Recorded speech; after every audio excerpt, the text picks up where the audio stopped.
bien, quel accueil, Claudie, vous êtes accueillis comme les grands chefs d'orchestre à votre arrivée.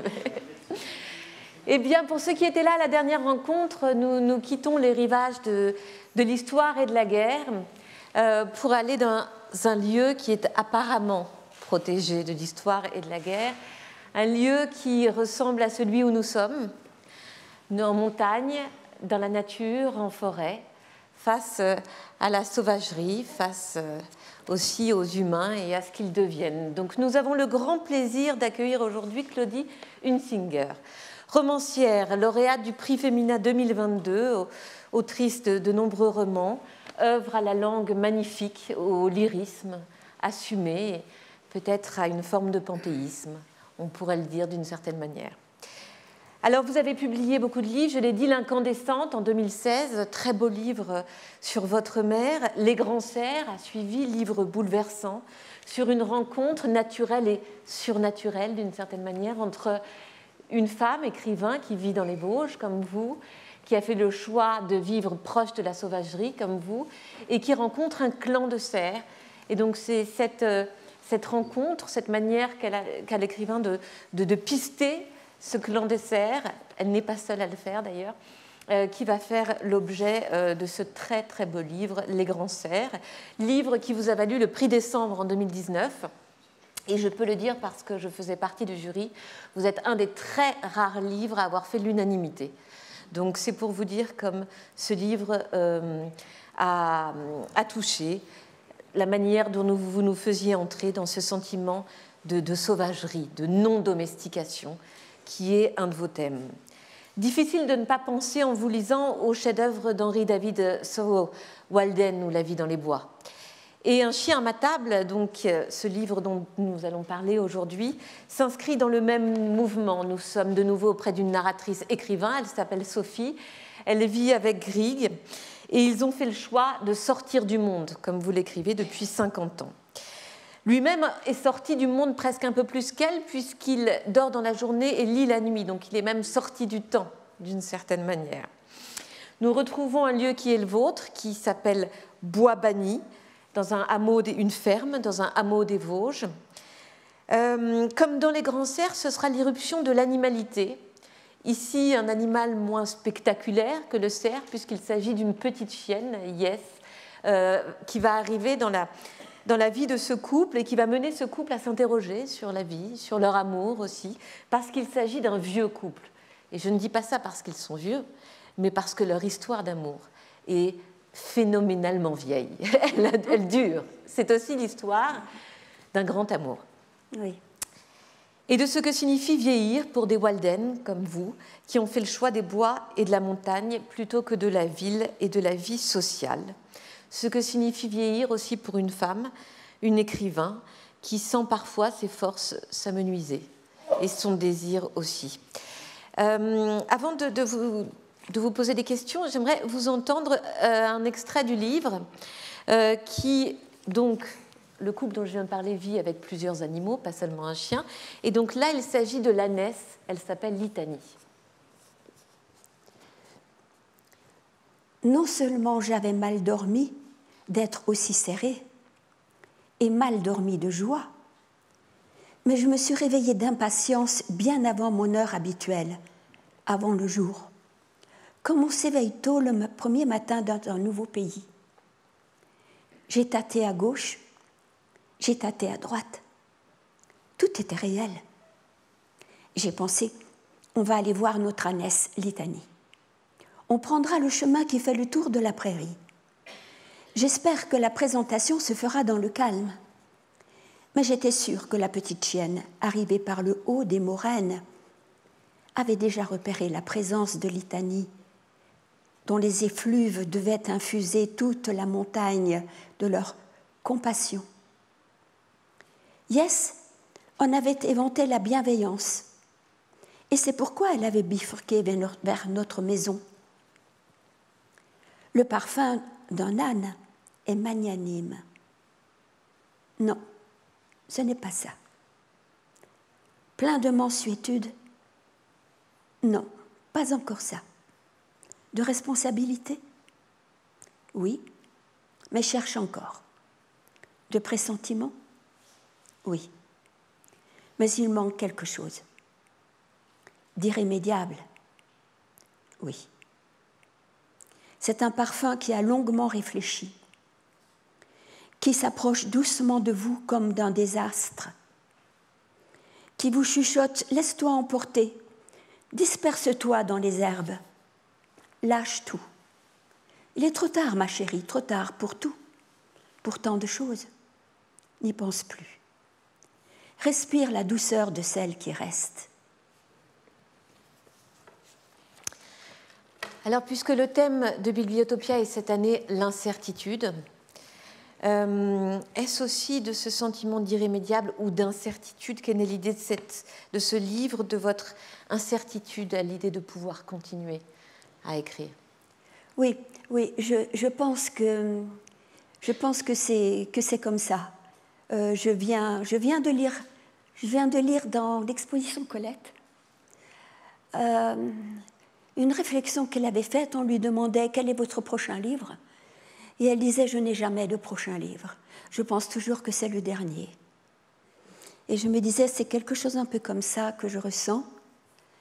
On se demande est-ce qu'on aura encore cette sorte de grâce, cette sorte de lumière, cette sorte de désir qui vous fait envie de recommencer encore quelque chose et de parler encore de la vie qu'on mène. Et le livre commence par un lamento. Il commence par un lamento parce qu'elle se dit, elle n'a pas encore rencontré la petite chienne. Elle se dit, il est trop tard en effet pour tant de choses. Je n'arriverai plus à traverser ce lac à la nage comme je le faisais encore l'an dernier. Je n'arriverai plus à courir dans les bois comme je voulais le faire. Si je veux écrire un livre de nature, il faut que je puisse absolument me glisser entre les fourrés, les ronces. Il faut que je puisse ramper, il faut que je puisse me relever. Je n'y arriverai plus. Je n'arriverai plus à tout ça. Voilà, c'est comme ça. Ça commence sur un lamento, sur un constat d'échec. Elle n'est plus sûre du tout d'y arriver. C'est ça l'incertitude dont vous parlez. Vous revenez dans ce livre sur le choix que vous avez fait de vivre, de vous retirer du monde depuis 50 ans. Comment est-ce que ce choix de vie est peu à peu devenu le premier sujet de votre écriture? Oui, je pense que tout a commencé en effet comme ça. Nous avons décidé, mon compagnon et moi, c'était en 65, de nous installer en montagne. Nous étions des citadins. De nous installer en montagne, il fallait que nous ayons pour cela un diplôme agricole. Mon mari a fait l'école de berger de Rambouillet. Nous nous sommes donc installés en montagne avec un troupeau. À vrai dire, si nous nous sommes installés en montagne avec un troupeau, c'était par pure imprégnation littéraire. C'était d'avoir lu Francis, mon mari, c'était d'avoir lu Giono. C'était d'avoir lu également déjà Thoreau, en effet, également aussi London, Jack London, La vallée de la lune, des choses comme ça. Donc c'était porté par la littérature. Et porté par la littérature, il a fallu que nous faisions face au réel, à la montagne, à 750 mètres d'altitude, aux éléments, à tout à coup ce troupeau qui était là, qu'il fallait nourrir, faire les foins, l'agnelage. Donc nous nous sommes trouvés d'un coup, sans y avoir pensé, sans avoir prévu ce genre de développement, nous nous sommes trouvés prisonniers d'un coin de montagne. On disait prisonniers dans l'île. On ne pouvait plus en sortir, on ne pouvait plus quitter le troupeau. Au départ, ça a été ça, une sorte de lieu clos dont on ne pouvait pas s'éloigner.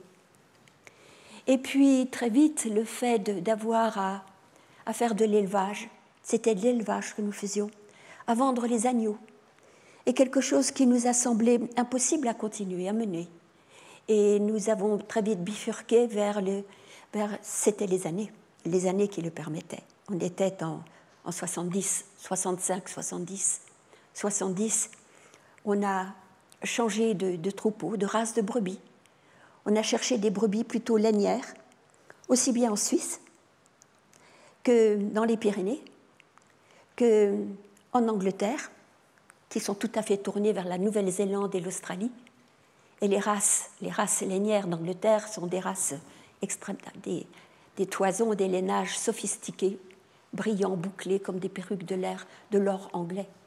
Donc voilà, avec toutes ces choses, toute cette substance tout à coup de laine, nous avons travaillé. Et ce qui au départ était pour nous quelque chose qui nous avait été imposé, je répète, prisonnier dans l'île, est devenu très vite un concept de vie. On s'est aperçu que, sans bouger de notre place, avec ce troupeau et ces laines, nous n'étions pas venus, je dirais, sans bagage. C'est peut-être ça qui a joué. Nous étions tous les deux fils de professeurs, eux-mêmes fils d'instituteurs, petits-fils d'instituteurs. On nous avait donc appris à nommer les plantes, à avoir un herbier, à savoir les noms des arbres, à savoir les vertus des plantes.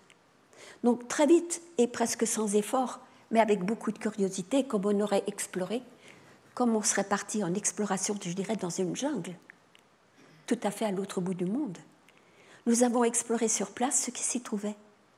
Et c'est comme ça que nous avons commencé à teindre la laine avec les teintures végétales, et puis à fabriquer des objets, je dirais presque plutôt des poèmes de laine, parce que je n'avais aucun bagage de ce côté-là, aucun bagage technique. Mais de n'en avoir pas était quelque chose qui coïncidait avec l'air du temps. On aimait ce qui était brut, sauvage, direct. Et voilà, et c'est comme ça que nous nous sommes tirés d'affaire. Et puis l'exploration du monde ne s'est pas arrêtée là. Elle a continué sans cesse. Sans cesse, nous avons exploré une autre facette de ce lieu très restreint où nous avons habité. Et même encore aujourd'hui, on n'en fait pas le tour, parce que je pense que la nature est inépuisable. Et c'est dans ce contexte aussi que vous êtes devenu artiste, oui. Puisque nous en parlions. Il y a la littérature, mais oui. Il y a aussi l'art plastique oui. Qui a pris un rôle important dans votre vie. C'est ça. Je pense que c'est d'ailleurs, pour commencer, je dirais que mon métier, c'est-à-dire comment j'ai gagné ma vie, c'est comme ça. C'est avec ce que sans cesse de mes mains et avec le monde qui m'entourait, j'ai inventé comme forme et comme langage. Et je connais très bien Lausanne, parce que dans notre vie, plusieurs personnages, je dirais magiques, nous qui étions complètement perdus là-haut, on pourrait dire perdus là-haut dans la montagne, loin de tout, loin des villes, il est arrivé que des personnages magiques traversent notre route, viennent parfois jusque là-haut et nous invitent à des expositions. Et je pense à François Matet, du Musée des Arts Décoratifs de Paris, mais je pense aussi à Rosemarie Lipouner, du Musée des Arts Décoratifs de Lausanne, qui, en 82, est venue à Bambois parce que le papier des plantes devenait un nouveau langage artistique, qu'elle avait l'intention de faire une exposition sur le papier, un nouveau langage artistique, en liaison avec Zurich, le musée de Zurich et une galerie. Elle est montée et elle nous a en quelque sorte financé une année de recherche sur le papier des plantes que nous avons ensuite exposé ici. Voilà, des choses comme ça. Donc oui, notre métier, la façon de vivre, gagner notre vie, ça a été d'exploration en exploration. Plus que des artistes plasticiens, nous avons été des explorateurs et sur place. La littérature est revenue après, quand j'ai eu un peu plus de temps. Mais dans le livre, particulièrement dans ce livre-là, on voit bien comme vous faites de cette vie un élément de la littérature. Comment est-ce que, oui. Sans doute à un moment, vous avez pris conscience que cette manière de vivre était aussi de la littérature. Oui. Vous avez tout à fait raison. C'est quelque chose comme ça qui s'est passé. Là, encore une fois, de façon brute, directe, en relation directe avec le monde. De même que quand nous avons exploré les terres ou je reviens en arrière, une exposition sur le canton de Vaud, à la fois le Jura, le plateau, les Alpes. Nous avons cherché les couleurs et les pigments présentés donc à Lausanne. Mais pour ce qui est de la littérature, c'est un peu de la même manière, je ne sépare pas. Je pense que l'exploration du monde, que ce soit de façon visuelle ou par la substance même des choses, de façon très matérialiste, à la façon de Lucrèce, mais je l'ai vécu également avec le langage et avec les mots. Je n'ai pas fait d'études littéraires.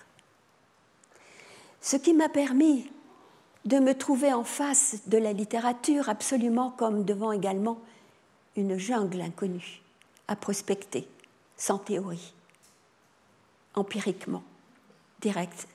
Voilà, et ça se tient. Le monde, pour moi, se tient, que ce soit ce que je travaille avec mes mains et la force de mes mains et de mes poignets, ou ce qui se passe quand j'écris, que je prends des notes, et ce que je vis. La vie au premier plan. Toujours au premier plan, c'est-à-dire même dans mes textes. C'est peut-être ça que vous vouliez me demander. Absolument. L'autre incertitude du livre, c'est celle du monde que vous décrivez, et de la pérennité du monde dont vous avez choisi auquel vous avez choisi d'appartenir. Il y a un sentiment d'apocalypse dans le livre, qui n'est pas seulement un apocalypse individuel. Et par exemple, ces très belles pages où vous parlez du solstice d'été, et même au cœur du solstice d'été, alors que vous devriez être dans la joie de cette lumière, 21 juin. Eh bien, vous dites « l'ombre va gagner ». Oui, oui, d'ailleurs, je trouve ça admirable. C'est que le 21 juin, l'été commence, les jours ont atteint leur égalité.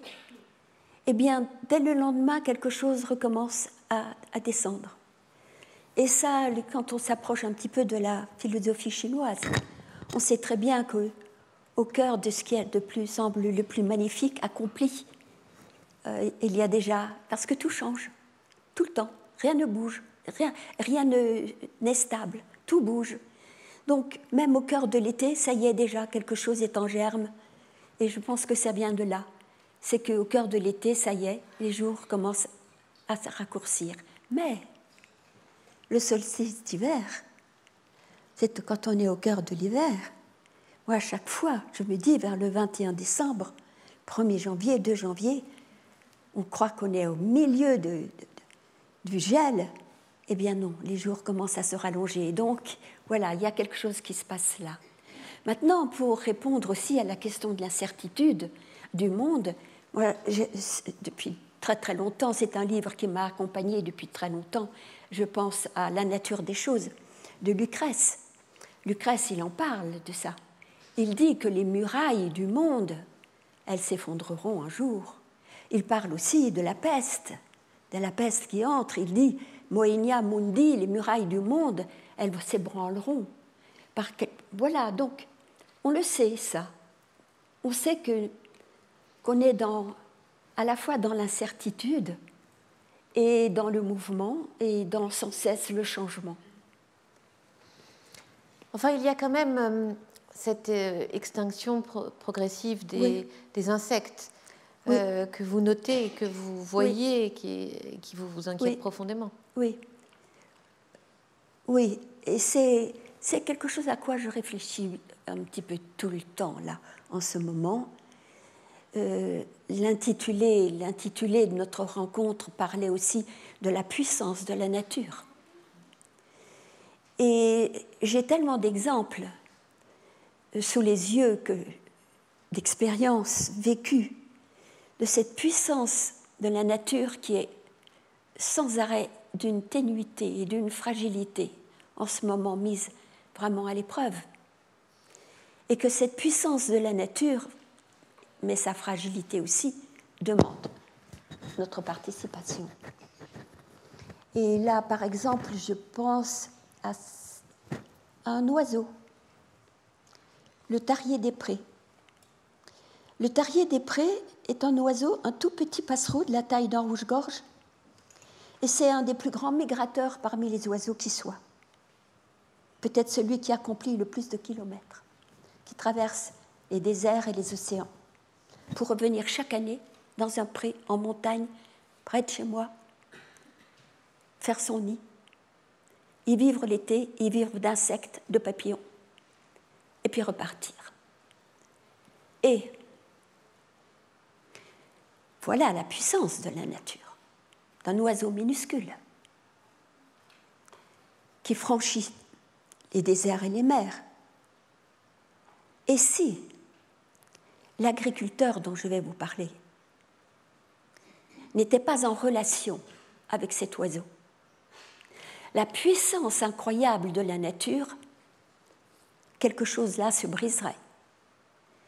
Parce qu'on fauche, en tout cas chez moi, dans les Vosges, de plus en plus tôt, par les découvertes technologiques, par exemple les balles d'herbe qu'on entoure de plastique, qu'on laisse, qu'on peut faucher dès le mois de mai.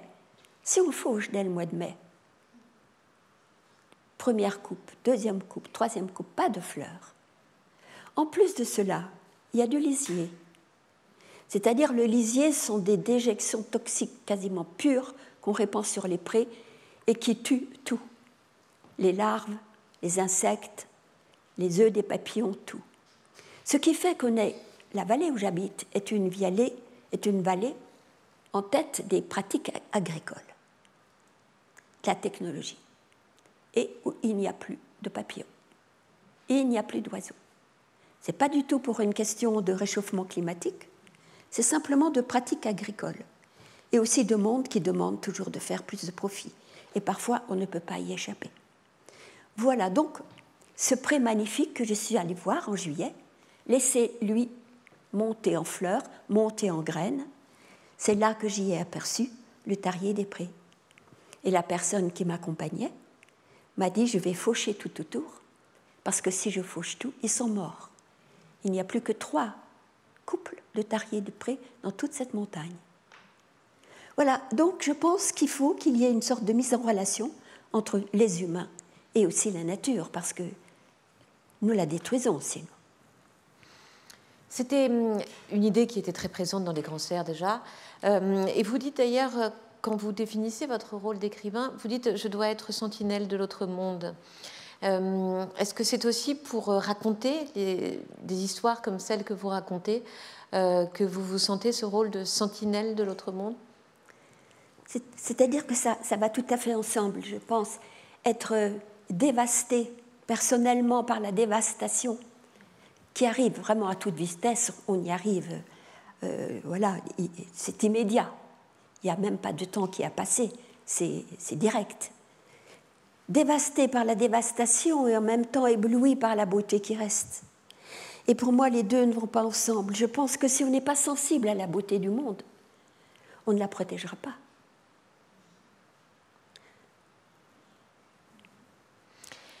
Alors, bois banni, qui ne s'appelle pas bois banni en vrai. Vous avez, c'est Bambois qui est devenu bois banni. Oui. Pourquoi insister comme ça sur ce bannissement?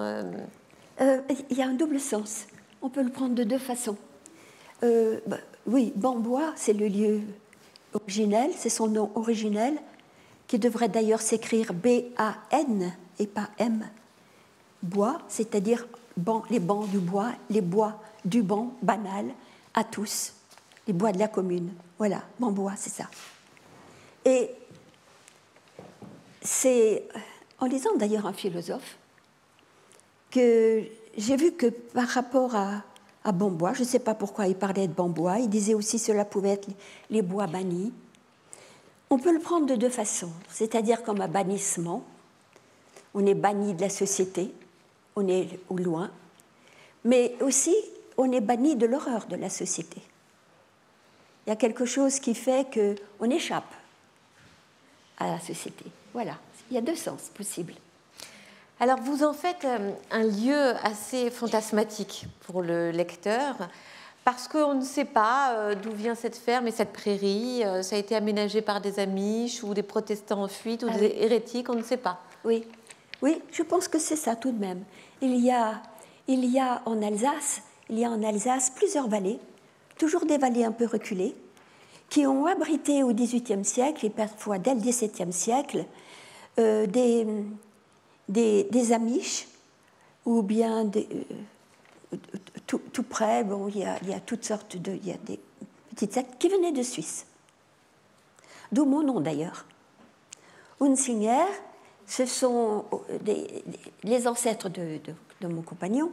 Les ancêtres de mon compagnon venaient de Suisse, c'était un nom suisse, et qui s'étaient réfugiés dans cette vallée-là, et qui étaient des Amish, et qui ont vécu, enfin, pas nos ancêtres, mais oui, il y a des vallées comme ça, avec des possibilités de vivre un peu à l'écart et de vivre à sa façon. Voilà, j'ai voulu relier ça à ces humains qui n'avaient pas voulu se laisser,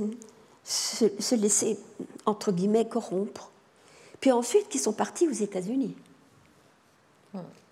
Alors voilà comment vous définissez ce lieu qui est devenu le vôtre depuis plus de 50 ans. Une faille rétive à tout idéalisme, à tout système, à toute mystique, à tout pouvoir, à tout universalisme, même écologique. Mais alors, que reste-t-il au couple qui vit là-bas si on enlève tout ça ? Oui, alors, que reste-t-il si on n'appartient à aucun groupe ?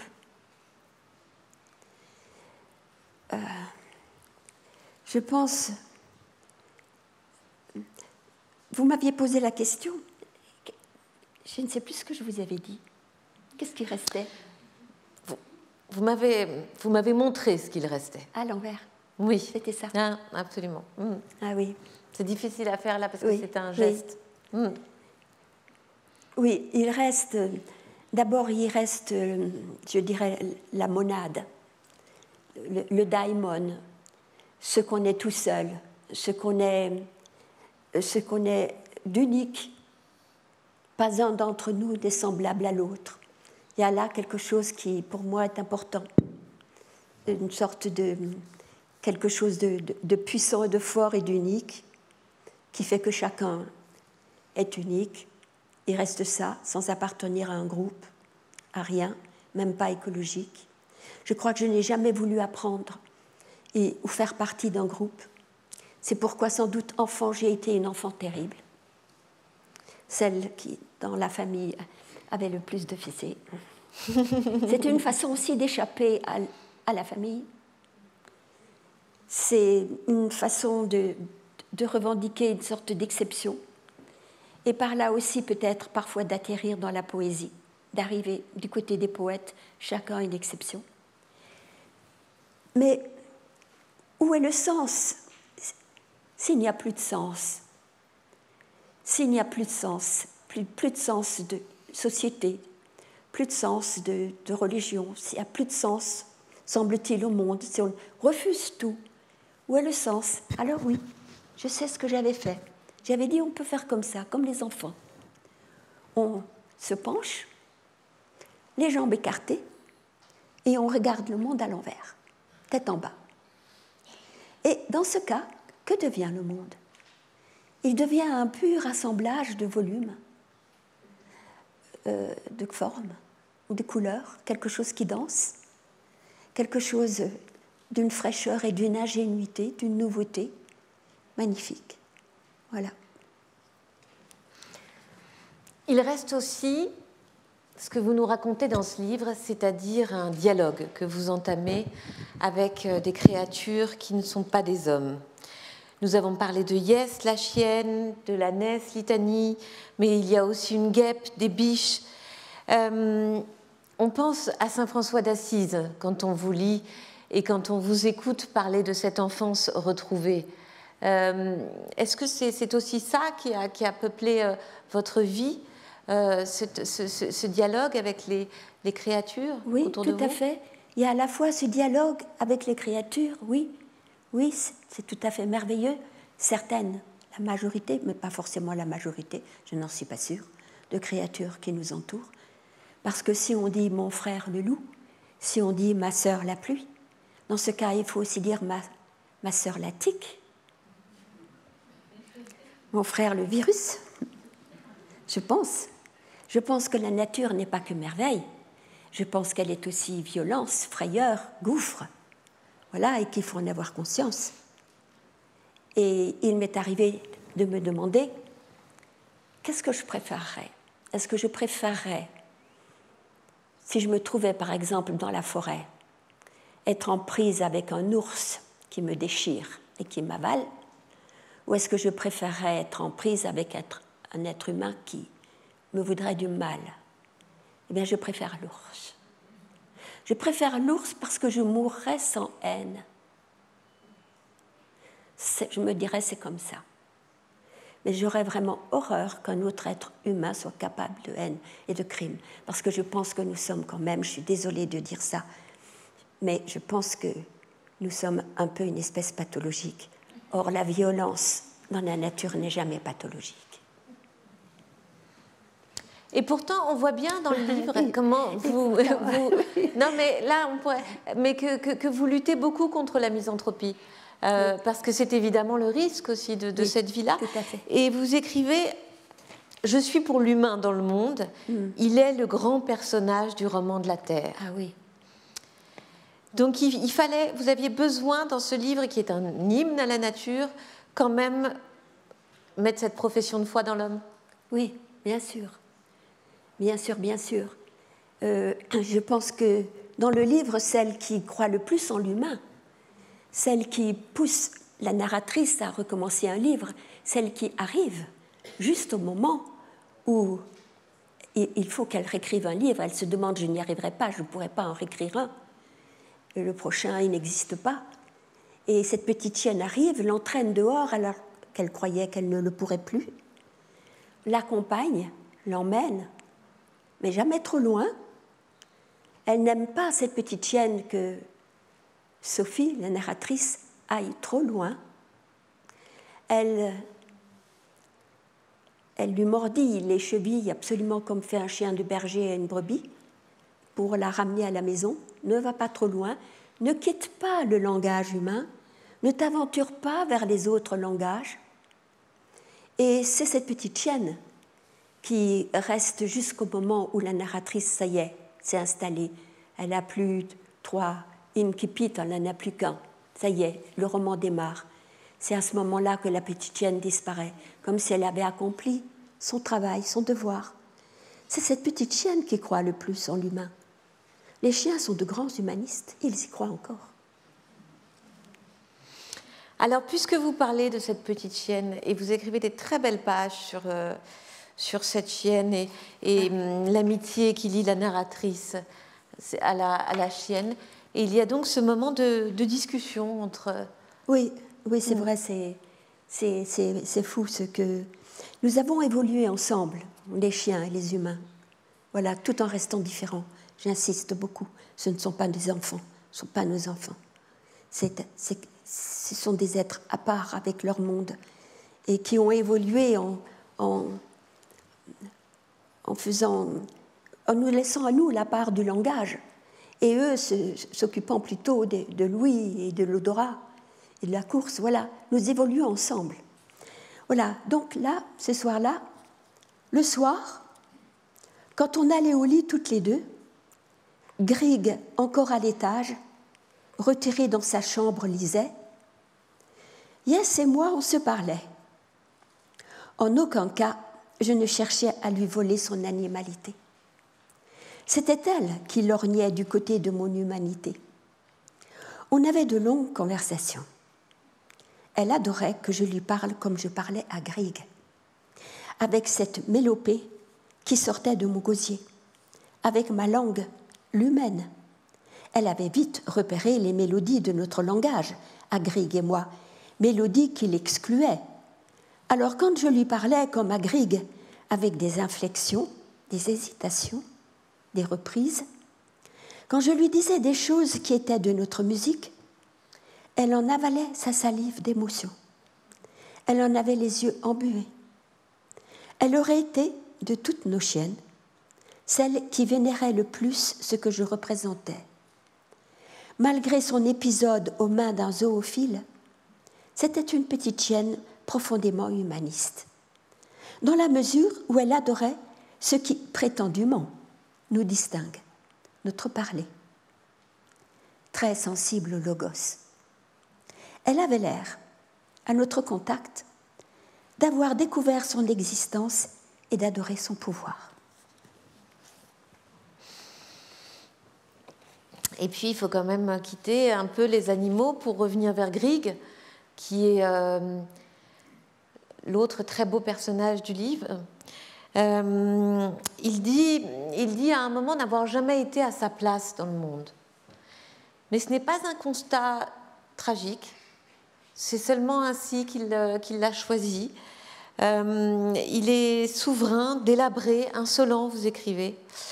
Est-ce que c'est cela que vous admirez le plus chez lui, cette façon d'être toujours jusqu'au bout insolent face au monde? Oui, je pense que c'est vraiment dès le départ. Nous nous sommes rencontrés au jardin d'enfants. On s'est perdus de vue, on s'est retrouvés. Et à ce moment-là, vers 17 ans, 18 ans, je pense que je vais lui laisser son nom Grieg, qui lui va bien, Grigou. Je pense qu'il avait déjà en lui tous les poètes. C'était dans les années 55-60. Les poètes d'aujourd'hui, c'est guerre, c'était les livres qu'on pouvait s'acheter à ce temps-là sur les poètes. Il les avait tous. Et c'était, je dirais aussi, un réfractaire.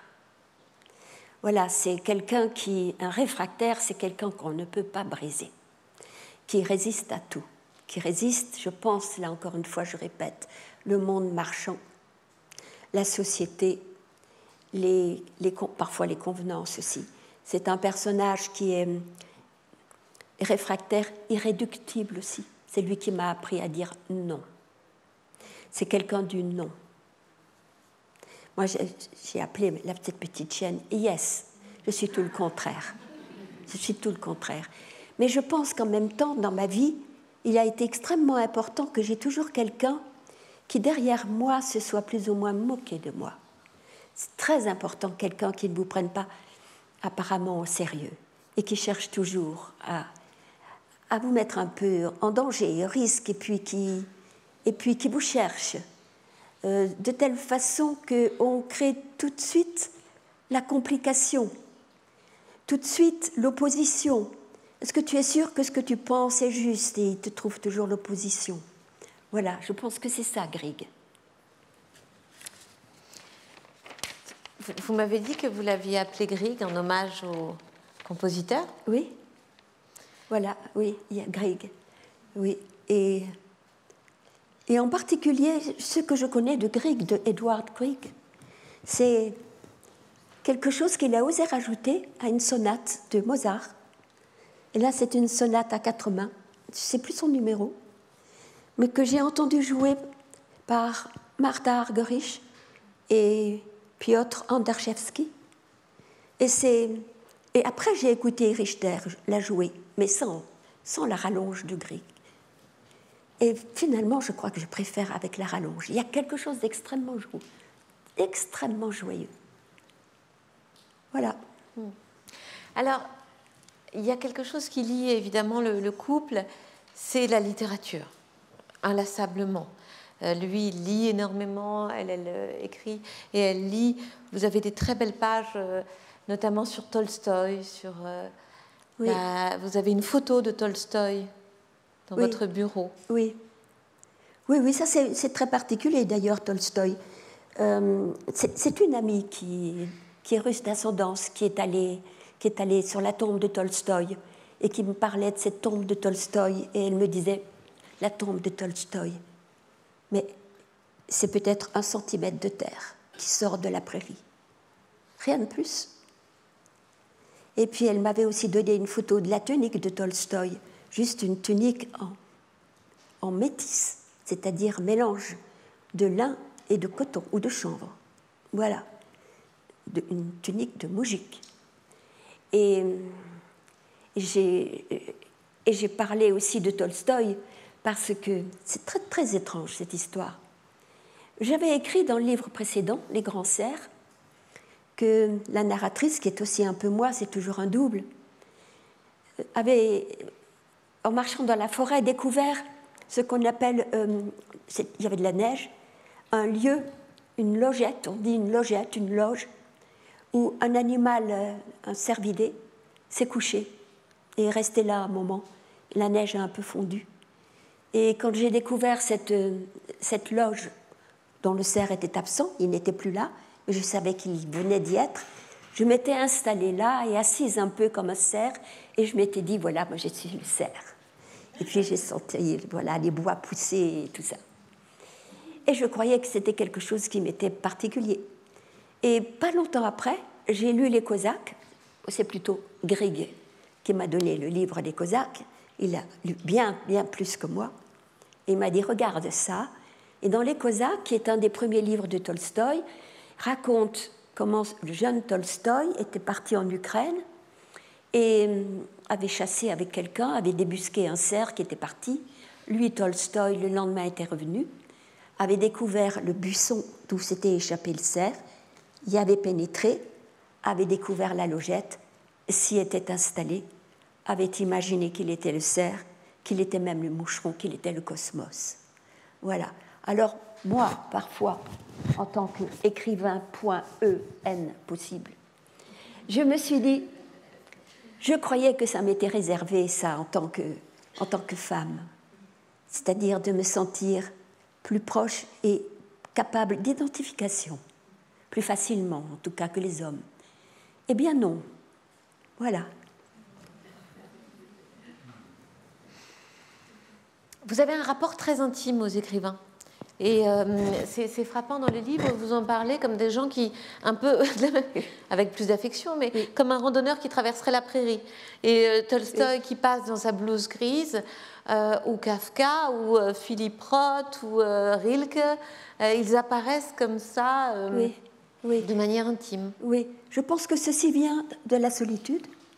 Je pense que quand on vit dans la montagne, dans une ancienne ferme, et qu'il y a une bibliothèque, il est évident qu'on ne se sent absolument pas seul et qu'il y a même un bourdonnement, quelque chose, peut-être même une sorte de crépitement, je ne sais pas, quelque chose presque de radioactif qui est là, qui nous entoure.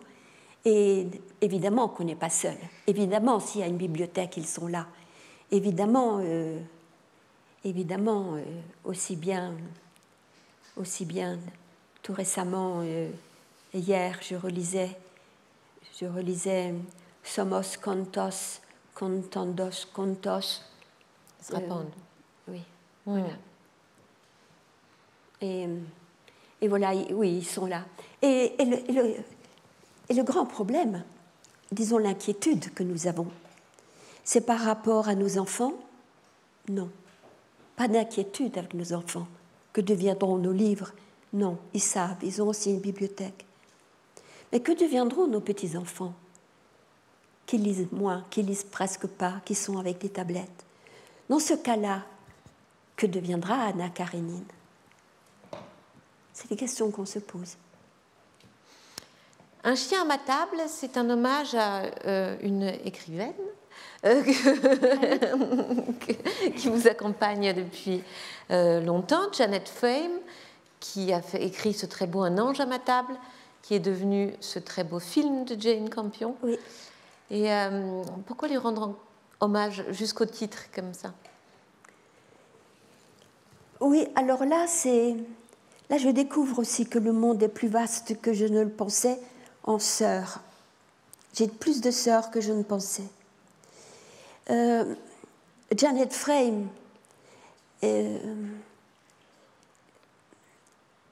dans un livre qui est son premier roman, son premier livre. Et ce premier livre est aussi son livre posthume, son dernier. Elle n'a pas voulu qu'il paraisse tant qu'elle était vivante, parce qu'elle y donnait peut-être trop de prise à ceux qui l'avaient enfermée. enfermé comme schizophrène. Donc c'est un livre qui est apparu après sa mort.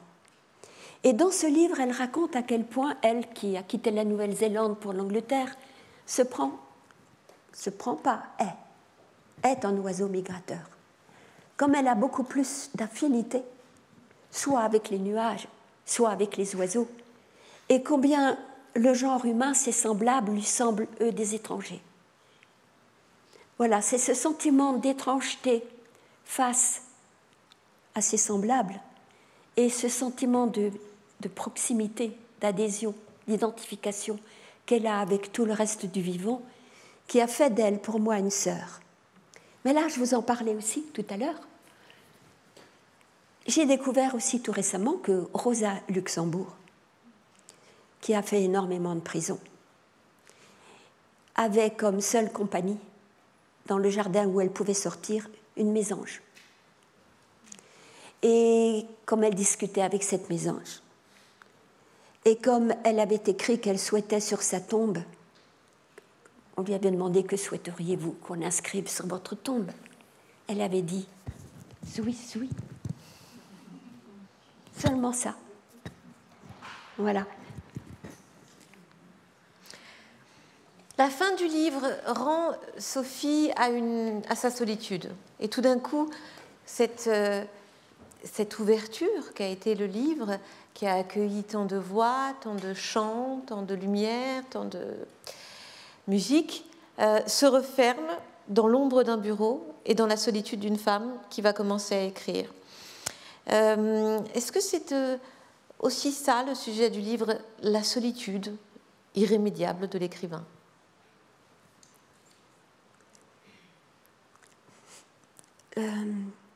Solitude enchantée. Alors, c'est maintenant à votre tour de parler. Est-ce que vous avez, et je suis sûre que vous en avez, des questions pour Claudie Hunsinger? Madame, on vous apporte un micro là.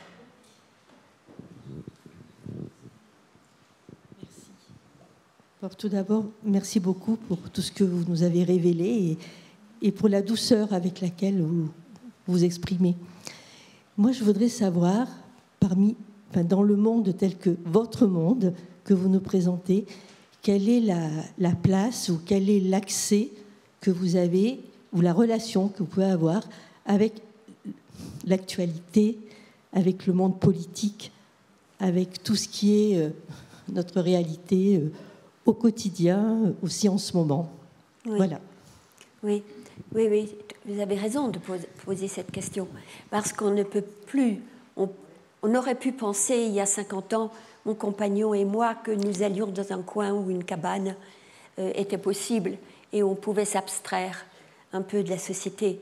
Et peu à peu, on s'aperçoit très bien que c'est impossible. Et je reste très, très à l'écoute, évidemment, de ce qui se passe dans le monde, sachant que nous ne faisons qu'un. Et que je lis à la fois le Monde en ligne et puis Libération en ligne. Je n'écoute presque plus la radio, mais je lis ces journaux-là. Je n'écoute plus la radio parce que je suis en train quand même d'écrire et que le silence est important pour laisser entendre ces petites voix qui peuvent vous appeler. Mais l'actualité, c'est extrêmement important, évidemment, parce qu'il n'y a plus d'abri possible. Et qu'à partir du moment où on s'aperçoit qu'il n'y a plus d'abri possible, je pense qu'on s'aperçoit aussi du rôle qu'on a quand on est écrivain. Je pense que cette façon qu'on a d'écrire ou de parler de ce qu'on peut encore sauver, de parler de ce qui est encore là, même si un jour, évidemment, les murailles du monde s'écrouleront. C'est comme ça, c'est prévu, ça arrivera. On ne sait pas de quelle façon. Mais l'instant et le présent restent le plus important. Et ce qui est là, et ce qui demande à être sauvé, en parler. C'est la seule... c'est la seule arme que j'ai. C'est ça, je pense que c'est écrire des livres, c'est la façon qui m'a été donnée. Et de parler aussi de ce qui disparaît et de la beauté de ce qui disparaît. Je ne sais pas si j'ai répondu.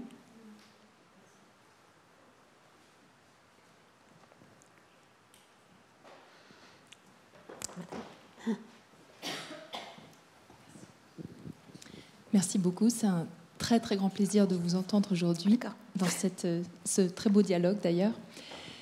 En vous lisant, je pensais au début d'un chien à ma table à plusieurs choses, dont Monteverita.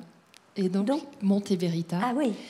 Et tout à coup, en tombant dessus vers la fin du livre, c'était à la fois en tant que native, en tout cas de Suisse, c'était comme une forme de sororité, fraternité qui arrivait. Donc c'était intéressant pour moi aussi. Et je me suis demandé comment vous êtes-vous arrivé à Monteverita, que ce soit dans l'écriture ou dans le vécu, peut-être aussi. Oui. Et puis c'est une question un tout petit peu annexe ou à tiroir, puisque vous me rappelez aussi beaucoup dans votre démarche d'écriture le travail de Anna Halprin. Anna Halprin, qui était une chorégraphe et danseuse californienne, qui était très imprégnée de l'univers naturel qui l'entourait et qui dansait, qui immergeait, qui s'immergeait. Dans quelles années? Dans les années justement 60, à partir des années même 50, et qui est décédée tout récemment, mais qui a vraiment traversé le 20e, début du 21e siècle. Alors d'une part, je me demandais si vous connaissiez son travail, cette immersion que vous amenez dans vos... Mais je comprends que ce soit lié au Monteverita. Oui. Je ne sais pas comment j'y suis arrivée au Monteverita. Je pense que c'est par le fait de cette utopie qu'on pense possible d'une vie à part, d'une vie idéale, d'une vie où on serait totalement humain et la nature en osmose et en harmonie. Et c'est d'ailleurs passionnant le Monteverita, et voir la manière dont également ce fruit magnifique que c'était au départ a été contaminé, a commencé à pourrir avec les idées nazies. Et comme le chorégraphe est devenu le chorégraphe des Jeux olympiques, et ensuite est parti en Angleterre et est devenu le chorégraphe des ouvriers dans les usines. Voilà, ce qui est passionnant, c'est toujours la complexité. C'est toujours la lumière et l'ombre mêlées, et c'est la façon dont tout ça s'entremêle, se déchire. Oui, le Monteverita, c'est un sujet en lui-même. Et l'importance que ça a eu aussi dès le début du siècle, je dirais intellectuellement. Il n'y a pas un grand intellectuel ou parfois un homme politique qui soit passé par le Monteverita. Oui.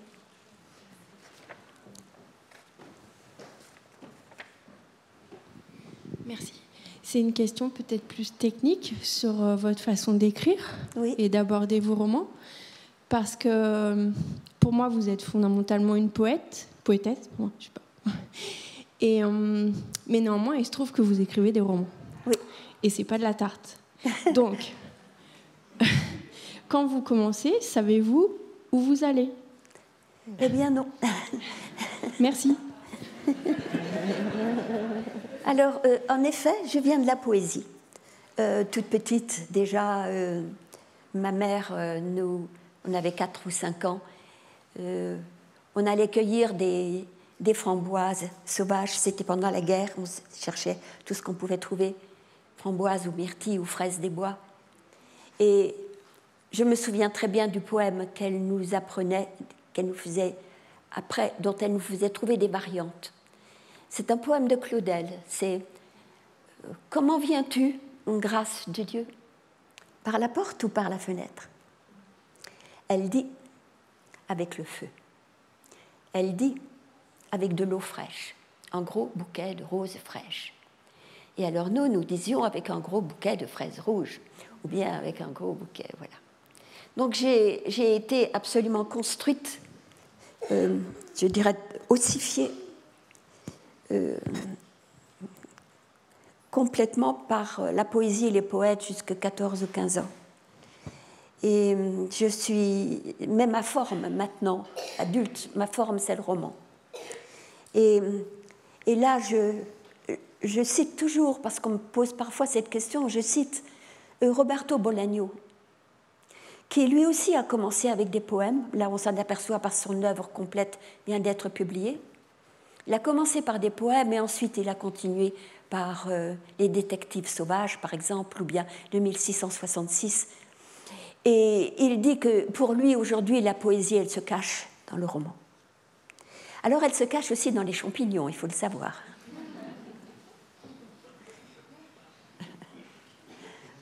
Je pense à un autre livre.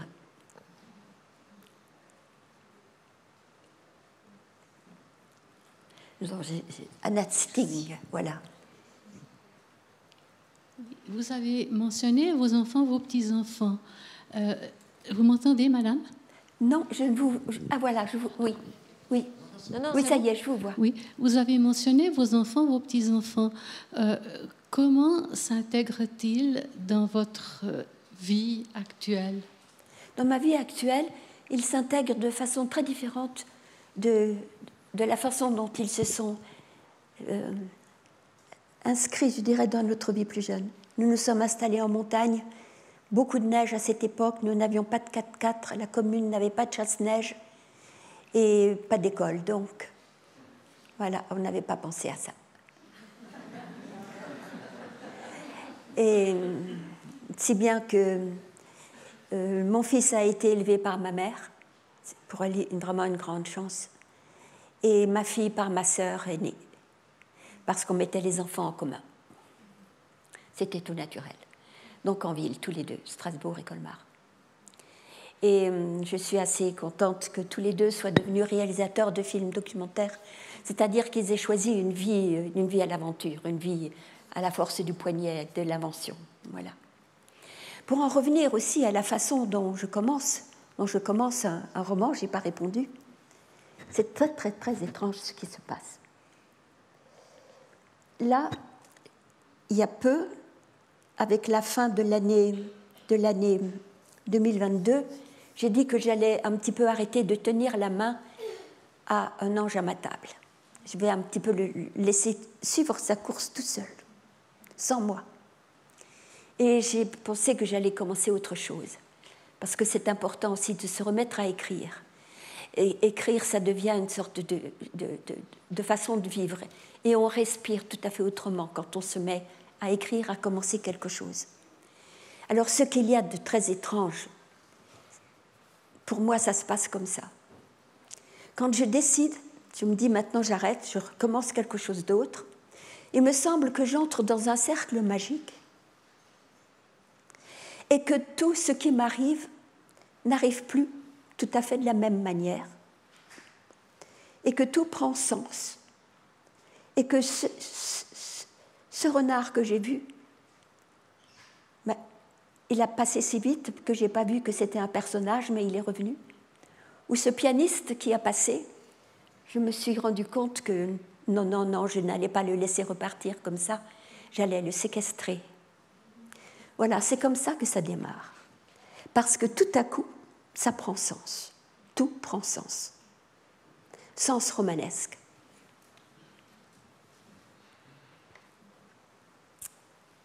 Une peut-être dernière question pour Claudie Hunsinger. Alors sinon, pardon, je vais briser ce moment poétique, mais ce n'est pas de ma faute. On me dit d'annoncer qu'il y a un véhicule à déplacer. Une Toyota bleue. C'est la mienne. C'est vrai? Mais non, c'est pas vrai, vous êtes venu en train. Mensonge.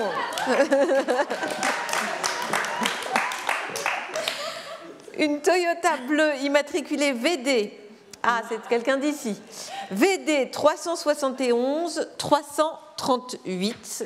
Le coupable n'a pas besoin de se désigner maintenant, mais il faut qu'il déplace sa voiture.